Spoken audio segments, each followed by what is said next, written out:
Hi everyone, I am Ujjwal and you are watching DigitWise. In this video, I am going to show you how to browse apps in ChatGPT on PC or desktop.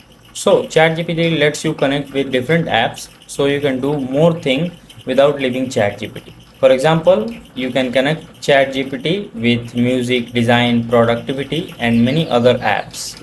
If you want to see what apps are available before connecting one, ChatGPT has a built-in apps page where you can explore them. You can simply look through the available apps and decide which one you want to connect with ChatGPT. And if you also like to browse through apps, open ChatGPT first and then click on the ChatGPT button in the menu bar. Now here choose settings and then go to apps.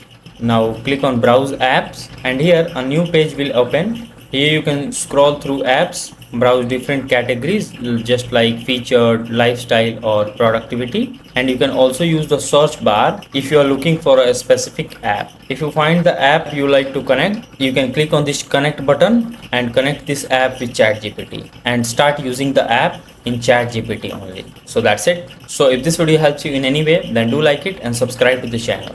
Thanks for watching.